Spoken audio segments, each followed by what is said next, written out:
2019లో జగన్మోహన్ రెడ్డికి ఇచ్చారు, 2024లో చంద్రబాబు నాయుడుకి ఇచ్చారు. 2019 నుంచి 2024 వరకు ఈ రాష్ట్రంలో జరిగిన పరిపాలనని ప్రజలు చూశారు. 2024 నుంచి ఈ 100 రోజుల పరిపాలనని ప్రజలు చూశారు. ఈ పరిపాలన రాష్ట్ర ప్రగతిని, రాష్ట్రంలో ఉన్న సమస్యల్ని, రాష్ట్రంలో ప్రతినిత్యం మన కళ్ళ ముందు కనపడుతున్నటువంటి అప్పుల బాధలు,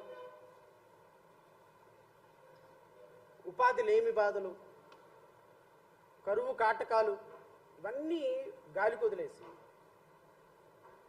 వీటన్నిటిని కూడా ఒక ప్రభుత్వం అడ్రస్ చేయకుండా ఒక 100 రోజుల వ్యవధిలోనే చరిత్ర ఎరగని, చరిత్ర చవి చూడని దుర్మార్గాలు చేసినటువంటి ఒక ప్రభుత్వంగా కూటమి ప్రభుత్వం నిలబడిపోవటం నిజంగా ఆంధ్రప్రదేశ్ రాష్ట్ర ప్రజలు ఇలాంటి ప్రభుత్వానిగా మనం ఓట్లేసి గెలిపించుకున్నది అని ప్రతి ఒక్కళ్ళు కూడా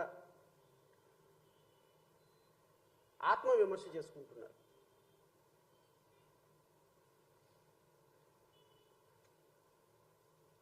వంద రోజుల వ్యవధిలో ఒక రాష్ట్ర ప్రభుత్వం 164 సీట్లతోటి గెలిచినటువంటి 3 ప్రభుత్వాల కలయిక ఇన్ని దుర్మార్గాలు చేస్తుందా? ఇన్ని అబద్ధాలు ఆడుతుందా? రాష్ట్ర ప్రభుత్వాన్ని ఏరి కోరి తెచ్చుకొని మా జీవితాల్లో వెలుగులు నింపుతుంది అని ఆశపడి ఒక ప్రభుత్వాన్ని తీసుకొచ్చుకున్నటువంటి ప్రజల్ని ఇంతగా మోసం చేయాలా? ఇంతగా అన్యాయం చేయాలా? ఇంతగా వాళ్ళ సెంటిమెంట్ల మీద దెబ్బ కొట్టాలా? రాజకీయాలు చేసుకోవటానికి చాలా అంశాలు ఉన్నాయండి, చాలా అంశాలు ఉన్నాయి రాజకీయాలు చేసుకోవటానికి. 4 సార్లు ముఖ్యమంత్రి అయినటువంటి భారతదేశంలోనే అత్యంత సీనియర్ పొలిటీషియన్ ఇప్పుడున్నటువంటి honourable chief minister Nara Chandrababu Naidu గారు వచ్చిన తర్వాత ఆయన మీద కేసులు పెట్టాలి అని తెలుగుదేశం కార్యకర్తలు పోరాడారో లేదో నాకు తెలియదు, కానీ ఆయన అరెస్టుని ఖండించి రోడ్డు మీదకి వచ్చి ఆయన కోసం బంద్ చేసి మా రాజకీయ పార్టీగా జేబీఎంరావు భారత్ పార్టీ ఇచ్చినటువంటి సపోర్టు బహుశా ఏ రాజకీయ పార్టీ ఇచ్చి ఉండదేమో. ఒక వ్యక్తిగత హోదాలో పార్టీ అధ్యక్షుడిని అయి ఉండి నేను ఇంకొక పార్టీ అధ్యక్షుడు నిజంగా అరెస్ట్ కాబట్టి ఆయన జైల్లో ఉంటే ఆయన కోసం ఫైట్ చేసినటువంటి వ్యక్తుల్లో నేను కూడా ఒకటి. ఇప్పుడున్నటువంటి మంత్రి నారా లోకేష్ పాదయాత్రలో, యువగళం పాదయాత్రలో ఆయన ఆపుతుంటే ఆయన కోసం పోరాటం చేసి ఒక వ్యక్తి ప్రాథమిక హక్కు పాదయాత్ర చేయటం ఆపటానికి, పోలీసులతోటి నిర్బంధాలు సృష్టించడానికి తప్పు అని ఫైట్ చేసిన వ్యక్తుల్లో మొదటి వ్యక్తిని నేను. పవన్ కళ్యాణ్ లాంటి వ్యక్తిని విశాఖపట్నంలో ఆపితే, విశాఖపట్నంలో ఆయన్ని విశాఖపట్నం నుంచి వెళ్ళిపోమని నోటీసులు ఇస్తే అసలు ఒక వ్యక్తిని వెళ్ళటానికి పోలీసులు ఎవరు చెప్పడానికని పోలీస్ వ్యవస్థను తూర్పార పట్టినటువంటి వ్యక్తుల్లో పార్టీల్లో మా పార్టీ ప్రజలు నిరంతరం ప్రజల కోసం, నిరంతరం ప్రజా సమస్యల మీద పోరాటం చేశాము. కానీ ఇంత దుర్మార్గమైనటువంటి ప్రభుత్వాన్ని, ఇంత దుర్మార్గకరమైనటువంటి ఆలోచనలు ఉన్నటువంటి ప్రభుత్వాన్ని నేను ఎప్పటి వరకు చూడలేదు, బహుశా చూస్తానని కూడా నేను అనుకోవటం లేదు. ప్రభుత్వం అన్న తర్వాత రాజకీయంగా కొన్ని కార్యక్రమాలు చేయొచ్చు. గత ప్రభుత్వంలో కూడా మాజీ ముఖ్యమంత్రి జగన్మోహన్ రెడ్డి గారు చాలా అప్రజాస్వామిక చర్యలు చేశారు అని మేము భావించాము. ప్రభుత్వంలో ఉన్నప్పుడు అలాంటి పనులు చేయకూడదని ఫైట్ చేశాము, తెలుగుదేశం పార్టీ కోసం ఫైట్ చేశాము. ఈరోజు 164 సీట్లతోటి మీరు ప్రభుత్వంలో అధికారంలో కూర్చుంది, అది మీ గొప్పతనం అనుకుంటే ఎట్లా? 164 సీట్లతోటి నారా లోకేష్ యువగళం పాదయాత్ర చేయటం వల్ల మేము గెలిచామని అనుకుంటే ఎట్లా? పవన్ కళ్యాణ్ ఏదో నెలకు ఒకసారి వచ్చి ఇక్కడ ఒడత ఊపులు ఊపేసి వెళ్ళిపోతే ఇక్కడ గెలిచిపోయామనుకుంటే ఎట్లా?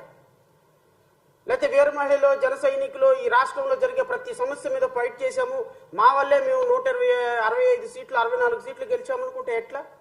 మీ కాంట్రిబ్యూషన్ ఎంత? తెలుగుదేశం పార్టీ కార్యకర్తలు 2023, 2022 నవంబర్ వరకు కూడా రాష్ట్రంలో నోరెత్తి మాట్లాడలేని పరిస్థితుల్లో 2019 నుంచి ఈ రాష్ట్రంలో పోరాటం చేసి, ప్రభుత్వం మీద పోరాటం చేసి, ప్రాణాలను సైతం లెక్క చేయకుండా తెలుగుదేశం కంటే ఎక్కువగా న్యాయపరంగా ఫైట్ చేసిన వ్యక్తిని నేను. కోర్టులో కేసులు 100 కేసులు వేసి ప్రభుత్వం పాలసీస్ని మార్చిన వ్యక్తిని నేను. ఎక్కడ దళిత బిడ్డలకి, బహుజన బిడ్డలకి, నిరుపేద బిడ్డలకి, మహిళలకి, చిన్నపిల్లలకి అన్యాయం జరిగితే అక్కడికి వెళ్ళి కొన్ని వేల రౌండ్ టేబుల్ సమావేశాలు నిర్వహించి ప్రజల్లో చైతన్యం తీసుకొచ్చిన వ్యక్తిని నేను. మీడియా మీద పోరాటం చేసే వ్యక్తిని మేము. మాలాంటి వ్యక్తులు కేవలం వ్యవస్థ కోసం, రాష్ట్రం కోసం మాట్లాడతాం తప్ప రాజకీయాల కోసం మాట్లాడాం. ఇది రాష్ట్ర ప్రజలు గమనించమని కోరుతున్నా. తెలుగుదేశం పార్టీ పేటీఎం బ్యాచ్ ఎవరైతే ఉన్నారో, తెలుగుదేశం పార్టీ ఎవరెవరైతే తెలుగుదేశం పార్టీలో ఈరోజు మేమేదో మాట్లాడుతున్నాం కాబట్టి మాట్లాడుతున్న ప్రతి ఒక్కరికి ఒక పార్టీ రంగు పులుముతున్నారు. అలాంటి వ్యక్తులందరికీ చెప్తున్నా, తెలుగుదేశం పార్టీ అధికారంలోకి వచ్చిన తర్వాత ఈ రోజు బౌ అని మాట్లాడుతున్నారు. కానీ మీరు 2019 నుంచి 2024 వరకు ఏ ఒక్కడు మాట్లాడేవాడు ఎవడు లేడు. ఇప్పుడు ఇంత రాష్ట్రంలో ఇలాంటి ప్రభుత్వాలు కొన్ని తప్పులు చేస్తుంటాయి, కొన్ని రైట్లు చేస్తుంటాయి, కొన్ని మంచి చేస్తుంటుంది, కొన్ని చెడు చేస్తుంటుంది. అంతేగాని ఒక ముఖ్యమంత్రి, ఒక ఉప ముఖ్యమంత్రి, ఒక హోమ్ మినిస్టర్, ఒక జలవనరుల శాఖ మంత్రి, ఒక మంత్రివర్గం ఇంత దుర్మార్గంగా, ఇంత ప్రజాస్వామికంగా, ఇంత నిర్లజ్జగా, ఇంత సిగ్గు లేకుండా పరిపాలించినటువంటి ప్రభుత్వం బహుశా 5 సంవత్సరాలకి సరిపడా తప్పులు 100 రోజుల్లో ఈ కూటమి ప్రభుత్వం చేసేసిందేమో అనిపిస్తుంది నాకు. 5 సంవత్సరాలకు సరిపడా తప్పులు. నిన్న గౌరవ సుప్రీంకోర్టు